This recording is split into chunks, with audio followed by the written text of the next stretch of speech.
I wanted to share with you another wonderful group of dolls that will be featured in the June 7th session of the auction weekend Jubilation. And a jubilation it is indeed. These are dolls from the Italian firm of Lenci, made during the late 1920s and into the 1930s. And there are some extraordinary examples here, ranging from the fantastical to very fashionable young children dolls to different unusual categories of boudoir ladies and little miniature folk art type of children. They're just wonderful categories. I'm going to back off and I'm going to talk to you about some of the dolls here and let the camera feature on them, and you can just listen to my voice droning in the background, but look at the dolls, which is what you really wanted to see anyway. I'm so thrilled to have this collection to be able to offer.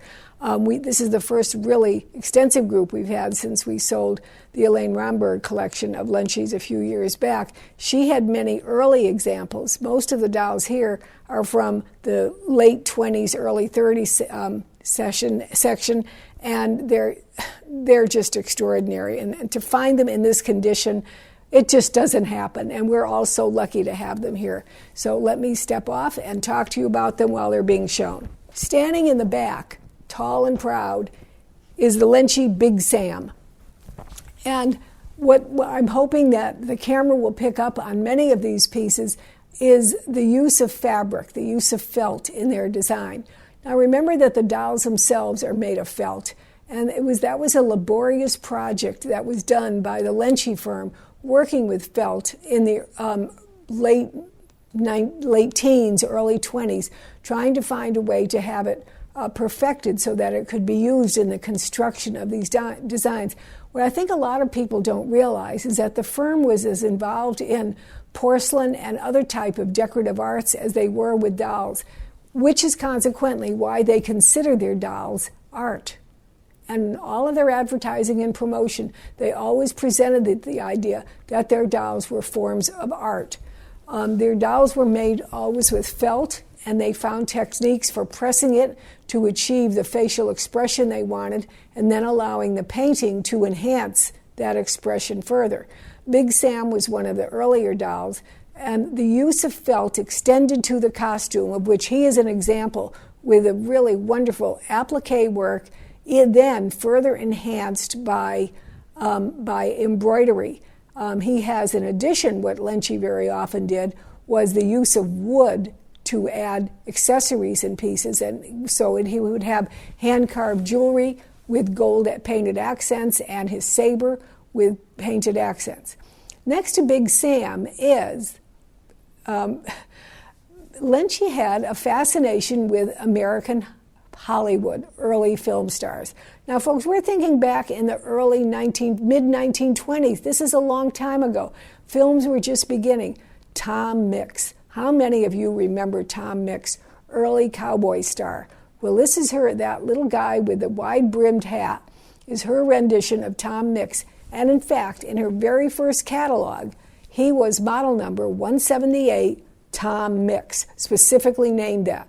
The name kind of disappeared after that. You know, this is funny. This is just at the beginning when celebrity dolls were starting to be made, and kind of like if there was licensing, well, maybe there was, maybe there wasn't, depended if there was a problem made over it. Evidently there must have been, because Tom Mix was called that at first, and then he sort of wasn't. But he still remains this absolutely wonderful doll with great costume. And when I first cataloged him, I didn't have his rifle, his wooden rifle. And I had an email from someone, thank you very much, and she said, does he have the wooden rifle? And I went and looked further, and I said, I can't believe I missed this. His wooden rifle was tucked in the sash of Big Sam. So it has been taken from Big Sam, given back to Tom Mix. He has his rifle, and I hope he behaves himself with it. So he is just an early doll, extremely rare and great to find. Many of the other dolls in this collection move out of the category of being those early ones and fall into the category of what I call the fashion dolls. Little girls of the late 20s, early 1930s, wearing their very fashionable street costumes of the time. And take a look at all of the various techniques that were used and the designs that were used. One of the rarest is the girl with the pink cap on the top of her head and her blue jacket, a very, very flapperish looking girl. That's that model 400, and very, very few examples of this model have ever been found. This one is in just astounding original condition, absolutely wonderful. And by the way, that little guy standing next to her, talk about celebrity dolls, that is the kid from early films, Jackie Coogan. A very, very wonderful example of an early doll. I'm just going to bring him to the foreground so you can see him. Things that I found particularly interesting that I've never seen before, standing behind the flapper girl with the pink cap is another girl with a very distinctive face and a very unusual costume in the fuchsia with the black felt striping going down it. Very, very different doll. The 300 series, of which we have this wonderful tousle-haired boy in the front, and we have the girl with the yellow-brimmed bonnet in the back. We have other wonderful examples here. Always remains popular with collectors, and this collection offers many of the same. But it's the models that you hardly ever find that seem to be prevalent. And these are all from the Elizabeth Kinich collection, and she really looked for these early flapper girls with their wonderful, stylish costumes, and I'm just really thrilled to be handling them. One right after another, they seem to be showing you just great pieces. Look, I'm going to show you this. I don't know why.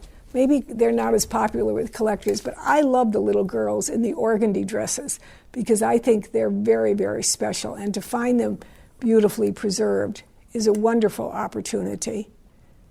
This one, in fact, has her original labels, which is very lovely. And there is another one over there in the teal with a multi-tiered costume on her. Again, a very, very wonderful example of them. There are probably twice as many of these in the auction, so if you're a Lenci collector, this is where you're going to want to be on June 7th. I want to talk to you just a little bit more while he's showing you more slides here, or more images, of Lenci, because Lenci brings me into the last segment of our videos that we're going to look at this time, and that is the development of the doll as an art form. Lenci called them play dolls to an extent because she said play is art, but to her, she was creating art with her dolls, and it was part of the overall picture of everything she did. If you have done any study work of the woman herself, you know, she was not Italian, she was actually German. Her father had an ambassadorship job, something like that, in Italy at the time she was born. He died while they were still there in Italy, and she and her mother and sister lived in Italy for most of her childhood, and which was a pretty loosey-goosey childhood. It was in the teens. She had an interesting childhood, let's say. I mean, even at one point she even ran away and joined the circus. She ended up in Germany going to an art school, and she ended up getting a degree in art school, and she mingled with all of the art secessionist movements going on in Germany at that time, of people who were seeking different expressions of art from what all of the traditional had been. And her dolls, her ceramics, her other artwork all reflected that type. She was an important early influencer in the concept of the doll as an art form.